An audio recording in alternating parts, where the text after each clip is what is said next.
یہ ہے وہ بدنام زمانہ آئی لینڈ جسے لٹل سینٹ جیمز یا پھر ایپسٹین آئی لینڈ کہتے ہیں۔ 72 ایکڑ کے اس آئی لینڈ پر تقریباً ہر لگژری موجود تھی۔ یہاں لگژری ریزورٹ سے لے کر پرائیویٹ ڈاگز اور لائبریری سے لے کر سینما سب کچھ موجود تھا۔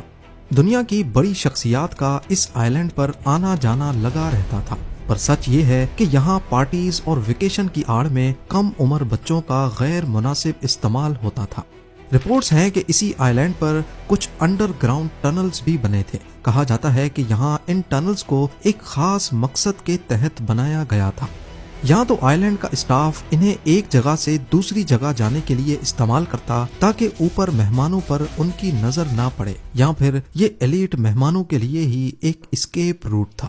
جن لوگوں کو اس اڈے سے تکلیف تھی وہ تھیں کم عمر لڑکیاں اور ان کے پیرنٹس، پر ان طاقتور لوگوں کا نام سنتے ہی کسی کی بھی ان کے خلاف جانے کی ہمت نہیں ہوئی، کم از کم کئی سالوں تک تو نہیں۔ لیکن پھر مارچ 2005 میں اس ساری کہانی سے تب پردہ اٹھا جب کورٹنی وائلڈ نام کی ایک لڑکی نے بہادری کا مظاہرہ کرتے ہوئے فلوریڈا کے پام بیچ پولیس اسٹیشن میں جیفری ایپسٹین کے خلاف پہلی رپورٹ درج کروائی۔ اس کیس میں پولیس، ایف بی آئی اور دوسری انویسٹیگیشن ایجنسیز کو جو ثبوت ملے اس نے سب کے رونگٹے کھڑے کر دیے۔ ایویڈنس میں شامل تھے اہم شخصیات کے نام، ان کی نامناسب تصویریں اور ایپسٹین آئی لینڈ تک جانے کا فلائٹ لاگ۔ ان تمام ثبوتوں کو کورٹ میں پیش کیا گیا اور انہی ڈاکیومنٹس کو ایپسٹین فائلز کہا جاتا ہے۔ پر سوال یہ ہے کہ کون تھا جیفری ایپسٹین؟ اس کے پاس اتنا پیسہ آیا کہاں سے اور وہ مشہور ترین لوگوں سے کنیکشنز بنانے میں کیسے کامیاب ہوا؟ سیکرٹ آئی لینڈ پر سیکرٹ ٹنلز کے علاوہ ایف بی آئی کو اور کیا کچھ ملا؟ اور سب سے بڑھ کر اتنے سیکیورڈ جیل میں جب جیفری کی موت ہوئی اس رات سی سی ٹی وی کیمراز کا خراب ہونا کوئی اتفاق تھا یا پھر اس کے پیچھے بھی کسی بڑی طاقت کا ہاتھ تھا؟ زیم ٹی وی کی ویڈیوز میں ایک بار پھر سے خوش آمدید۔ ناظرین، ایک معمولی میتھ ٹیچر جو دیکھتے ہی دیکھتے دنیا کا سب سے پر اسرار امیر شخص بن گیا۔ جیفری ایپسٹین نے 1970s میں ڈیلٹن اسکول سے شروعات کی، لیکن اس کا اصلی ٹھکانہ وال اسٹریٹ تھا۔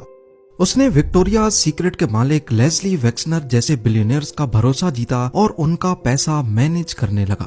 کروڑوں ڈالرز کا کمیشن اور ایلیٹ کلاس سے دوستی۔ ایپسٹین نے نیو یارک سے لے کر فلوریڈا تک عالی شان بنگلوں کی سلطنت کھڑی کر دی، لیکن اس چمکتی دنیا کے پیچھے ایک تاریک راز چھپا تھا۔